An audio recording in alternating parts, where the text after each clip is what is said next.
Okay everyone, welcome back to another video on Gran Turismo Sport. Today we're going to be showing you a very quick tips video for daily race C in terms of your strategy and options that you have available for this race. So this is the Group 2 race at Spa that is the current daily race C. We did this race as a practice lobby with a few drivers from the stream, and you can see starting from P2 we're in the Nissan GTR 2016 model, and we're going to see the start that we get. Obviously I don't always rev this car maximum rev, you see me on about 40% rev rather than maximum, and we get an okay start for the GTR, but we can see behind us there are cars that are definitely getting a better start. Have a little look there, you see WDP in the 08 I believe. We'll check that out in a minute. We're going to go through all the cars with the different starts they got, but we managed to hold on to P1 from that side. So let's take a look at the Lexus a little bit behind. Again, the Lexus does not get a very good start. You can see their WDP flying past everyone. So the Lexus really is not that brilliant either off the standing start.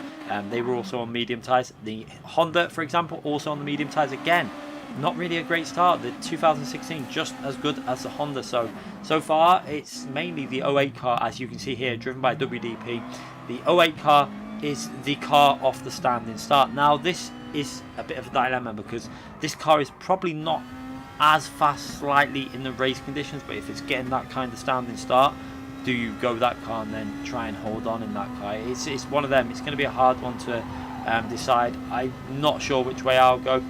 But in terms of race, you can see we're starting on the medium tyres. We have Nisman back there in current P7. He was actually started a little bit further up on the grid as I don't know what's going on behind us here with the WDP, but Nisman was starting a little bit. I think he actually lost a few positions because he's starting on the hard tyre. So it's a bit of a strategy change. You can see there, this is going to give us an idea of what works and what doesn't, as we managed to hold on the position there from Ryan behind us, who also, I think, in the same car as myself in the 2016 didn't get the best of starts off that line going through these corners again.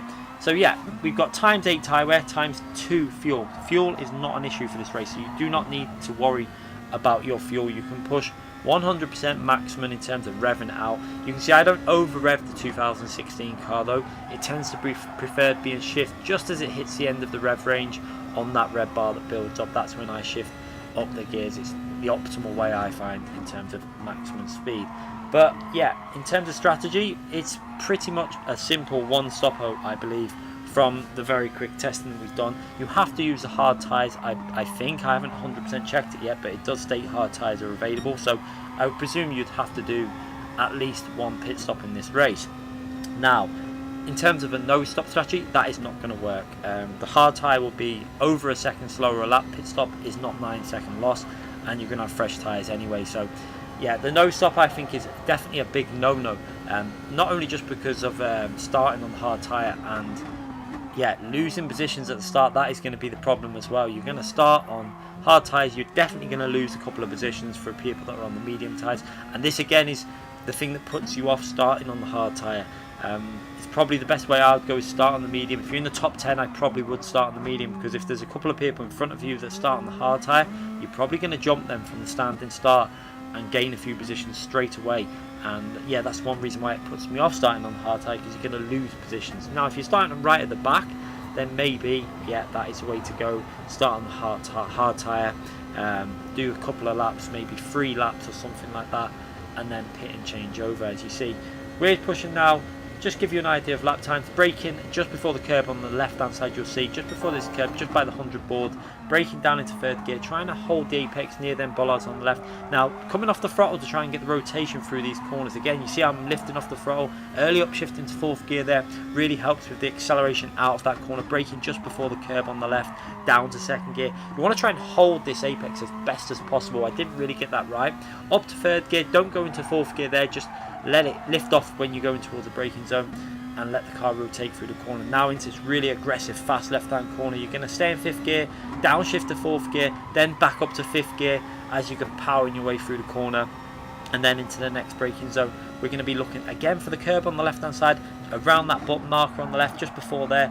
Obviously with the fuel on, you might want to brake a little bit earlier. Staying in 3rd gear through it, trying to hold it tight to the apex, getting on the throttle as early as we can, up into 4th gear, then down to 3rd gear before the curb, a good 10 meters or so before that curb on the left hand side, powering out in 3rd gear into 4th gear, hugging the inside of the curb there because you don't want to run too far wide. You can see I actually ran a little bit wide there, and actually lost a bit of time. But yeah, we're just trying to give you a basic guide to the lap now. Obviously time trial, I think I've already done a 203.7. I can do a 203.5, unfortunately haven't got the ability to do any more running until my parcel comes from the UPS, which we're still waiting for. So yeah, I can't really go on and push that time trial anymore as we work through that final chicane. And yeah, you can see going over the line for a 2 minutes 6.0, not a bad lap, but yeah, plenty more time to be gained, as you can see, as we work our way again into turn 1 braking. Just before that 100 board, I find is a good spot to hit that brake marker, and then powering out again flat out through this section. You do not need to lift. What you want to do is try and straight line this as much as possible. So you will see I go over the left hand side of the curb, tuck it into the apex, and then straighten the car up over the curb, and that just gives you the maximum speed and momentum out of that corner all the way down the straight into the next braking zone. So yeah, we're also running our brake bias for this race at 0. It seems to be a nice brake bias, maybe +1, +1 or 0 I would probably go with. Tyres are not a massive issue. You don't, although they're on ×8, the medium tyres didn't actually get a massive fade off for this race for me. Obviously my first lap was probably quite a bit off pace. We should be doing 205.5, something like that on your first lap with the full fuel, but with the fresh medium tyres. But yeah, the fade off wasn't massive during this race, so you can actually run these mediums for at least 6 laps. In terms of going for an undercut, it's a hard one, because I think if you pit lap 5, there is still potential on lap 6 to do a pretty solid lap, and they're probably getting fairly close in terms of hard tyre versus medium tyre on that lap 6. It's a risk that you'd have to take. If you pit lap 5, you're possibly going to get yourself in traffic as well with the hard tyre, which is going to cost you more time. So it's a difficult one. You can possibly gain a few temps, so if you're right behind someone, you might want to try it. Just bear in mind that you might put yourself in traffic and cost yourself more time overall in the race, and you could end up losing more positions rather than gaining a position as we come to the end of lap 3 again. Looking out for the braking zone into this really fast. It's probably one of the hardest braking points to pick on the track. You're braking just past the 150 there, down through the gears, and again you're trying to get over the curb on the right side, rotate the car. You see how we don't go maximum throttle, then we lift off the throttle, then back on the throttle to rotate that car onto the main straight and over the line. So again, another 206.2. Not a rapid lap, but it's a solid lap. You can see we're going to skip ahead now to the end of lap 5, and you can see the lap times are still okay. You can see we've gone 202, 206.0, 206.2, 206.3, and we do a 206.4 on this lap. So you can see the fade off happening with the tyres. You can see the tyre wear on the telemetry on the screen right now. However, they're not actually undrivable in this condition. That's why I decided to do the 6 laps. You can see Nisman in P5 now did actually pit at the end of lap 3, so he's done 3 laps on the hard tyre and now doing 6 laps on the medium tyre with the lower fuel. And this is going to be interesting where he comes out, because obviously he's going to lose he lost a bit of positions at the start, so it will give you an idea of the pros and cons of the strategy. The only thing he's going to have the advantage of is the medium tyre is probably going to get past the harder runners quite easily once it comes to overtaking, because you got so much more grip with the medium tyres. And also the dirty air isn't quite as bad as it used to be. It used to be terrible when the slipstream was 1.5 seconds, but now that it's down to 8 temps, you can actually get much closer to a car, and then when you are in the slipstream, you're going to get that pull all the way down the straights. So yeah, you can see the tyres starting to fade now. We're starting to struggle a little bit. Not the cleanest lap that I've done, but like I say, we jumped on last night. Just a few laps practice, went straight into a race to give you an idea of how to run this race. And yeah, I wanted to get this video out today because I knew that I would have to wait in for that parcel and I wouldn't be able to live stream in the morning. So I thought, yeah, let's get this guide out, give you some tips in terms of how to drive this. As you see, we're starting to be a bit more cautious on the throttle now as we're experiencing that understeer. The rear's a little bit sketchy as well. You can see braking a little bit early again there, trying to hold the apex, being cautious on the throttle, trying to use the curb to be careful not to run too far wide out of that corner and this corner, because then you will pick up dirty tyres on that green Astro. Even if you're just slightly over, it's a very fine margin between picking up, you know, the rubbish on your tyres and having a loss of grip. As we now go into that final braking zone, before we're going to pit, we're going to go in the pits on this lap to show you. Then we're going to show you the hard tyres, how they're running, etc. But yeah, hard tyres, once the fuel's worn off, are not the worst. Tyres are actually pretty solid tyres to run in this race.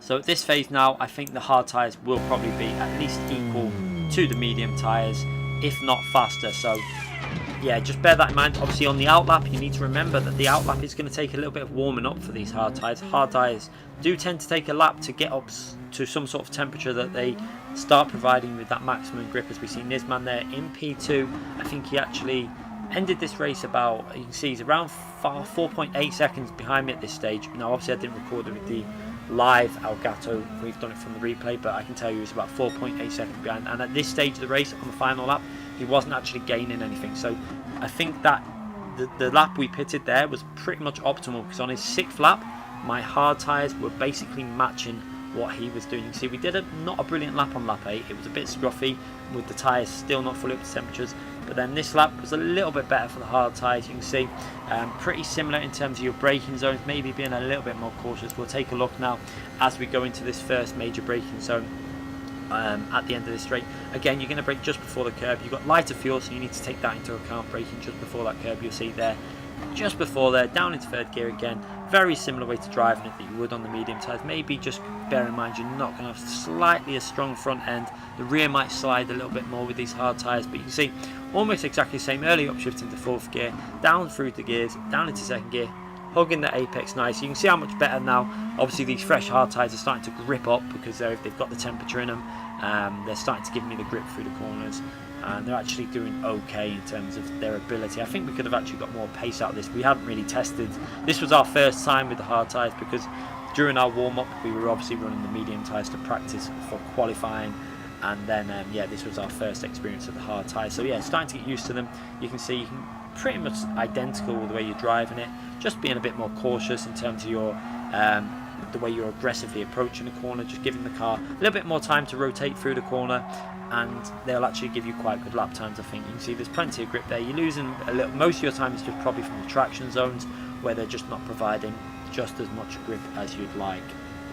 As we work our way now back down the back straight, and you can see we come away with a win in this race, but obviously this was just actually it's probably more high rated drivers in this than will probably be in the daily races, to be honest. So we've done a pretty good job in terms of pace. We're going to go over the finishing line. I think we did it at 19 minutes 10. Now there is a few seconds to come off that. I think if we started really nailing these laps, I think you'd be looking at a 19:07, something like 19:06 would be a pretty fast finishing time.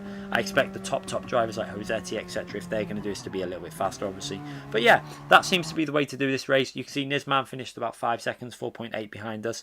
It does seem that the optimal way to do it is 6 laps maximum on the medium. I don't think I'd try 7, and 3 laps on the hard tyre. If you're starting on that hard tyre, you might want to try the 2 laps with the lighter fuel. It might just get away with it with that bigger undercut and get yourself ahead of traffic. Who knows, it might be worth a go. But anyway, I hope this video has helped you out. I will see you hopefully later tonight for some daily race live action, so make sure you subscribe to the channel if you haven't already subscribed, and hit that notification button so you don't miss any future videos. Thanks again for watching, everyone.